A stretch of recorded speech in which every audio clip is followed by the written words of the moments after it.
Bonjour, je suis super contente de vous retrouver en fait. Ça fait presque 3 semaines que je suis pas venue vous voir. Et puis, je n'attendais qu'une chose, c'est de trouver un petit peu de temps pour pouvoir tourner cette vidéo et passer un petit peu de temps avec vous. Donc, voilà, c'est chose faite. C'est ma pause de midi, donc j'en profite. Il fait un temps super mauvais, il pleut, ça fait un bout de temps qu'il pleut, là ça fait quelques semaines, bon, oui, qu'on a besoin d'eau. Mais bon, c'est humide, voilà. On apprécie énormément les pulls, les gilets, les écharpes et les gants et les bonnets. On apprécie de tricoter ses propres vêtements d'hiver. Écoutez, je souhaite la bienvenue à toutes les personnes qui atterrissent sur cette chaîne.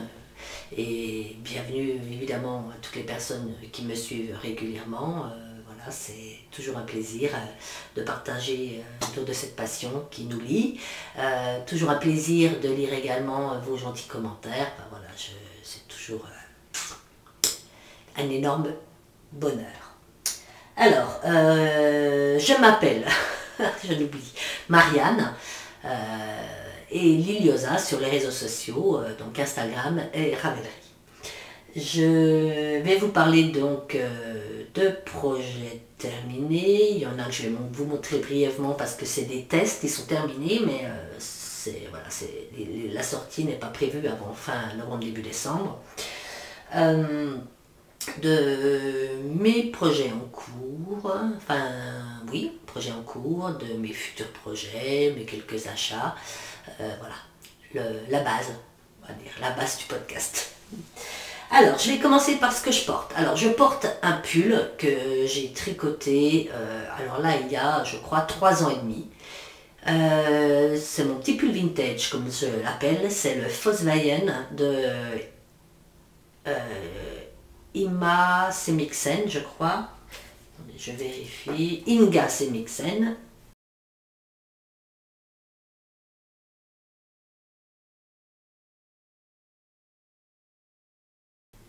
Voilà. Donc c'est un pull en laine épaisseur sport que j'ai tricoté en taille 3. En alpaga, donc il est tricoté exclusivement tout en alpaga avec un super yoke donc en jacquard et puis voilà des torsades et un point texturé.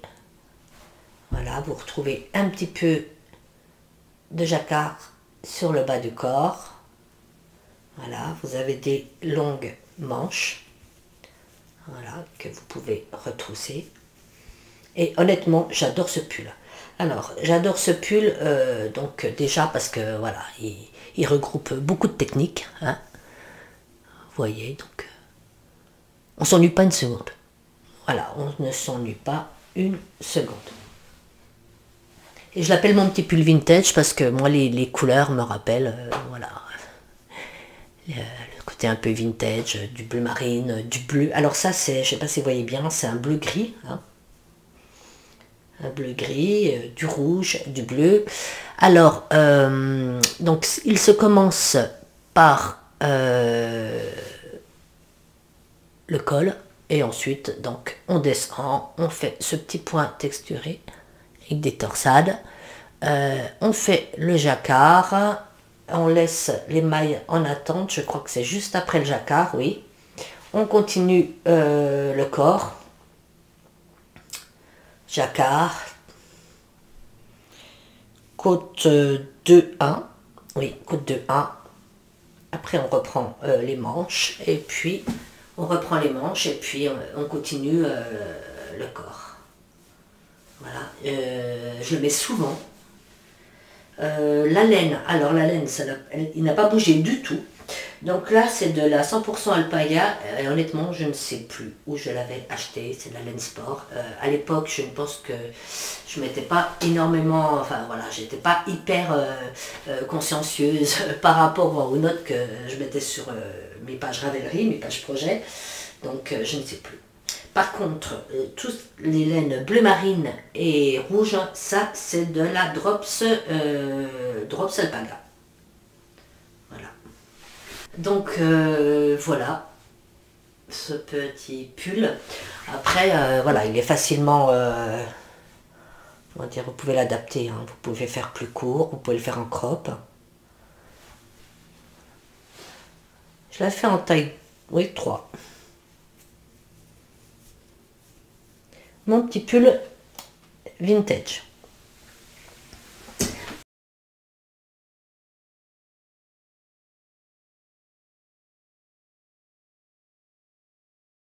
Alors ensuite, je vais vous parler d'un test qui est sorti dernièrement. C'est le Spice Bloom de Wool & Pine.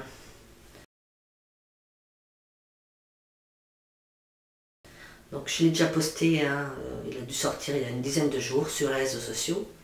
Voilà, donc c'est un pull avec de l'intarsia et du jacquard dans l'intarsia. Et je l'ai déjà mis pas mal de fois. Je l'ai tricoté en laine de chez Wool-Dreamers, donc la laine Mota, qui est de la laine worsted.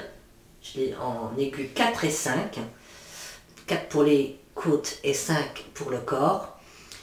Et donc celle-ci c'est aussi de la Mota. La rose pâle et la rose pâle c'est de la Fontifado que j'avais teinte en rose pâle, donc c'est du mérino d'Arles.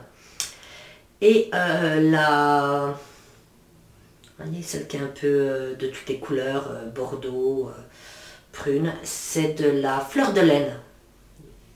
Fleur de laine, et c'est donc de la mérino aussi que j'avais teinte pour l'occasion.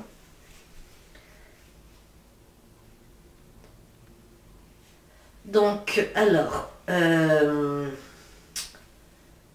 ce pull, enfin alors je voulais juste vous dire que je l'ai mis plusieurs fois, et voilà, cette laine, la laine Mota de Wool-Dreamers, elle est hyper légère. Voilà, moi je la trouve douce, elle ne bouloche pas pour le moment, et pourtant je l'ai mis pas mal de fois. Et le pull est hyper léger. On fait deux jolis raglans. Je ne sais pas si vous voyez. Voilà, des raglans. Ensuite, on laisse donc les mailles en attente pour les manches. On reprend le corps et on commence l'intarsia. Donc l'intarsia, il est en aller-retour. Donc voilà, vous tricotez en aller-retour et vous rejoignez sur le côté du pull, et vous voyez, elle vous fait faire une petite manipulation pour que vous ayez, c'est à ce moment-là que vous faites des allers-retours.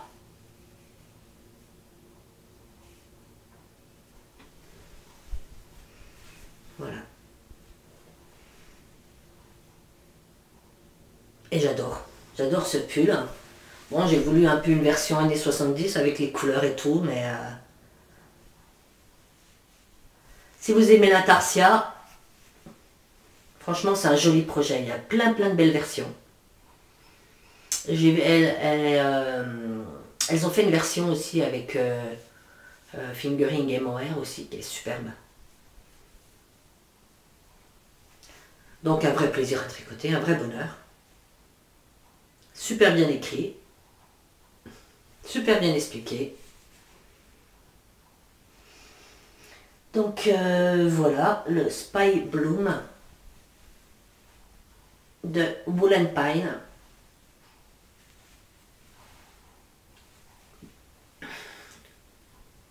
Voilà, qui vient de sortir.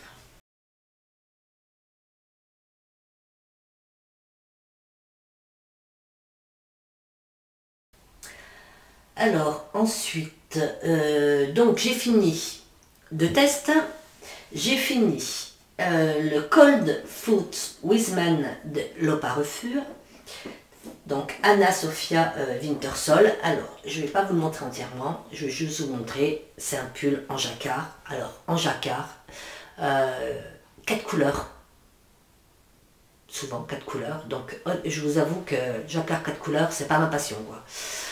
Jacquard 2 couleurs, j'adore. 3 couleurs, ça passe. Mais alors 4 couleurs, voilà, c'est pas non plus... voilà, je vous en montre un petit peu.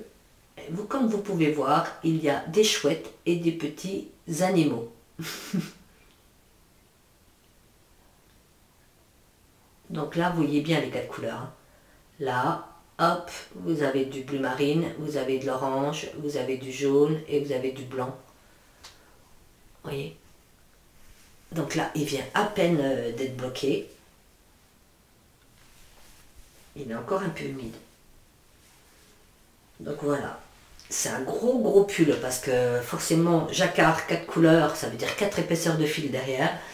Donc voilà, c'est un pull super bien, super chaud. Je l'ai tricoté en voilà, avec plein de laines différentes. Donc il y a de la Mota, toujours de Woolrimers. Il y a de la bleu marine, là c'est de la Fado, toujours de Fonty, j'en ai beaucoup que j'ai teintes en bleu marine. La rouille, c'est de la... Celle-ci, c'est aussi de la Woolrimers, la Mota. Voilà, il y a plein de laines différentes. Voilà, je vous en montrerai bientôt un peu plus. Donc j'ai fini celui-ci. Je vous avoue que j'étais super contente de l'avoir terminé. Alors en fait, en plus il se tricote du bas vers le haut, donc voilà, jusque là ça va. Alors une fois qu'on arrive là, c'est beaucoup de jacquard en 4 couleurs et voilà. J'en ferai pas tous les jours. J'en referai, mais pas tous les jours. Et j'ai fini un test pour Yamagara, qui est le Nola Cardigan. Alors là c'est pareil, il n'est pas encore sorti. Par contre, je peux vous en montrer un petit peu. Voilà, je vous en montre un petit peu. Un cardigan que j'ai tricoté en... Alors je l'ai tricoté en... toujours la même base, de chez Fonty.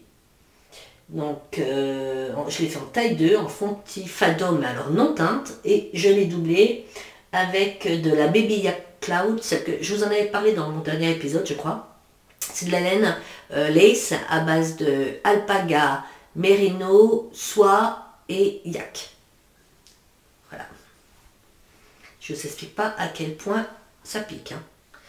Voilà, donc je vous en montre un petit peu. C'est un cardigan comme ça et avec des fleurs sur les manches en intarsia. Et là, comme d'habitude avec Yamagara, les constructions sont top. J'ai mis des jolis boutons aussi. Vous voyez, des boutons un peu vintage en pierre. Voilà. Et je... Non, j'ai pas encore pris des jolies photos. Et celui-ci, c'est pareil, il va sortir, je pense, fin novembre. Fin novembre, début décembre. Et vous avez dû le voir passer sur Ravelry. Donc vous avez un grand col en V. Et la particularité aussi, à part l'intarsia, c'est que vous avez plusieurs possibilités. Donc soit le faire court, donc cropped, avec des manches hyper larges et fendues, soit vous pouvez le faire un petit peu plus long avec des manches traditionnelles. Voilà. Donc je vous en révélerai bientôt un peu plus. J'ai fini également les chaussettes à la vanille là, pour mon papa avec la machine Opix, avec le tube, vous savez, puis après vous reprenez. Donc j'ai fini, il faut que je les bloque, il faut que je lui envoie.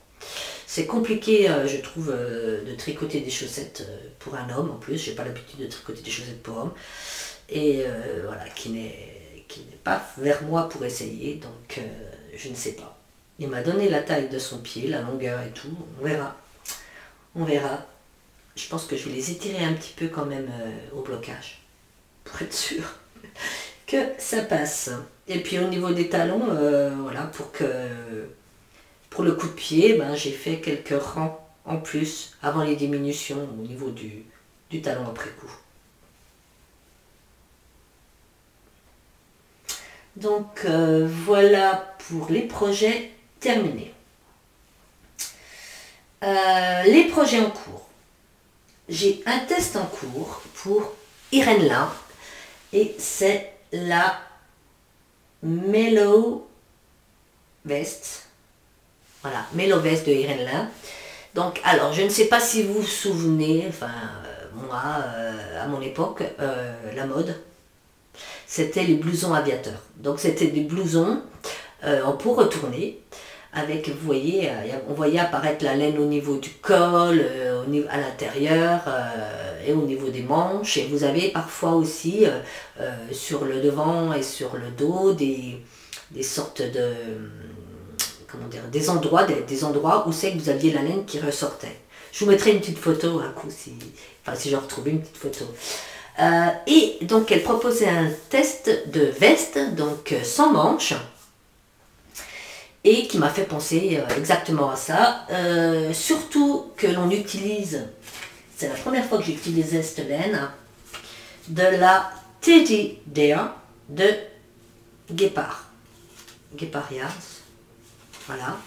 Donc, je ne sais pas si vous voyez, c'est une laine, donc très très mouton. Vous voyez, ça fait vraiment des boucles.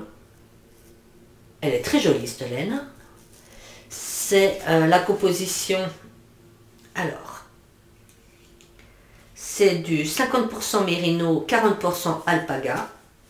Et puis, il doit y avoir 10% de PA. Voilà. Donc, elle est hyper douce. Et moi, je l'ai pris dans un coloris écru. Écru beige, un peu chiné. Donc, en fait, on utilise cette laine en double. Et donc, pour le corps aussi, on utilise une laine soufflée. Pareil, que l'on tricote en double. Donc ça doit être pour une épaisseur bulky, hein, parce que l'échantillon, il doit être de 10, 12, je ne sais plus. Alors l'échantillon, je vais vérifier pour ne pas vous dire de bêtises.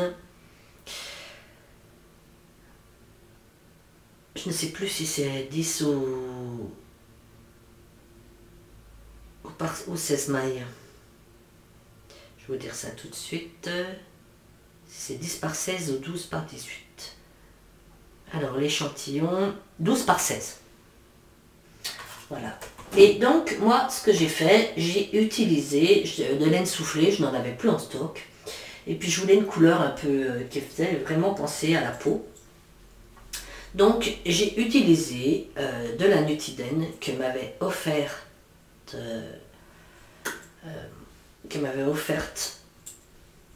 ma copine Julia, donc Julia M64. Julia, si tu passes par là, je pense très fort à toi et je te fais un gros bisou. Alors attendez, je suis en train de démêler mon encours pour essayer de vous montrer un peu à quoi ça ressemble. Voilà.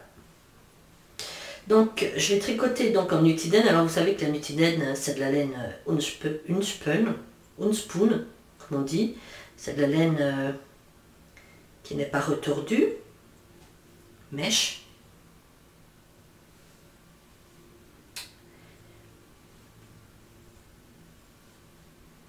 Voilà, excusez-moi. Un petit peu. Donc, voilà ce que ça donne.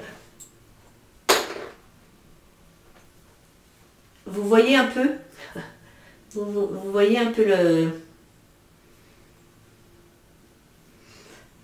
voyez un peu à quoi ça ressemble les blousons aviateurs. Voilà, donc là, vous voyez, j'ai commencé le devant. Voilà. Et puis donc, toute la laine est en double. Alors je ne sais pas comme c'est chaud ça. La Nutiden en double. Et honnêtement, j'adore cette laine. Et elle a tellement de nuances. Je ne sais pas si je peux vous montrer un peu. Voilà, vous voyez les nuances de cette laine. Comme elle est magnifique. Donc c'est une laine, c'est comme la manche-lopi, hein, toutes ces laines-là. C'est des laines...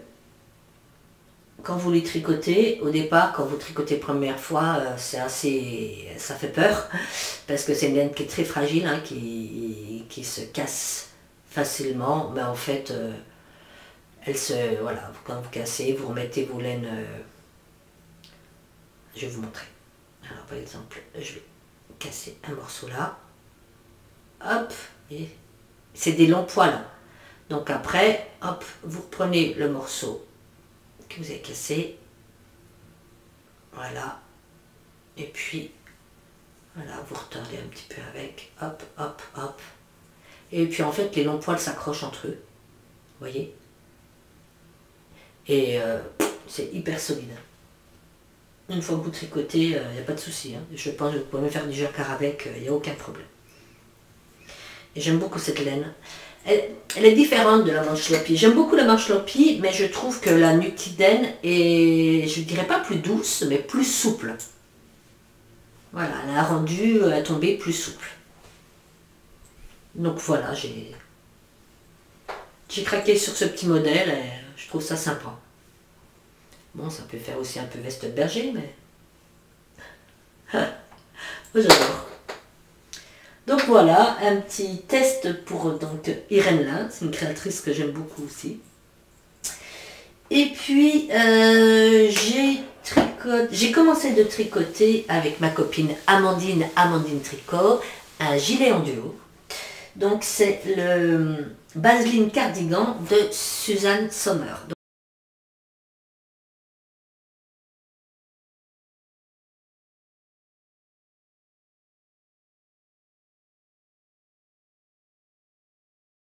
Donc c'est un cardigan qui a la particularité de vous offrir plein d'options. C'est-à-dire que vous pouvez, il y a plusieurs cols, hein. Donc vous avez le col V, vous avez le col rond, elle vous propose donc plusieurs aussi hauteurs au niveau du buste, hein, plusieurs longueurs. Vous pouvez choisir la version avec des rayures, la version unie ou la version color block. Alors, je vous mettrai une photo. Alors, ce patron, quand j'ai vu ce patron au point mousse, je me suis dit, ça va être simple, hein, un petit gilet au point mousse, voilà, on a les retours. Mais alors, pas du tout, quoi. Alors, pas du tout. Il est clairement pas pour les débutants. Hein. Il est... Mais par contre, il a une construction super particulière, et puis moi, vous savez bien que j'adore tout ce qui est un peu compliqué. Donc, alors, la construction, en fait, vous commencez par une partie comme ça, voilà, et ensuite vous faites la même partie dans le dos, et ensuite vous rejoignez donc les deux morceaux.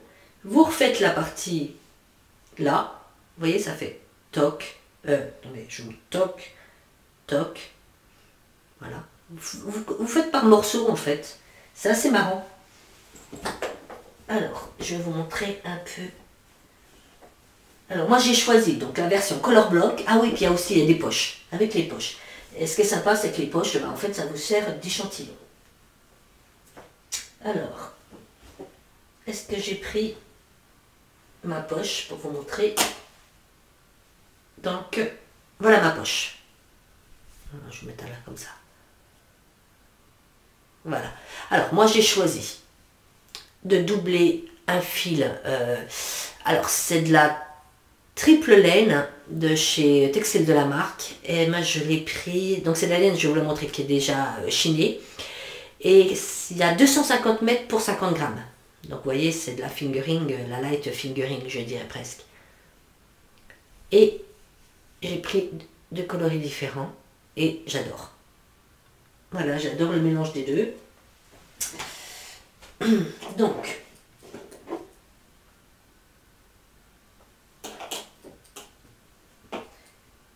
tout est emmêlé. Donc, j'ai choisi, alors, de doubler. Donc celle-ci qui est kaki et bleu marine, donc c'est de la 100% pure laine, avec un mohair bleu de chez Drops, un kit silk.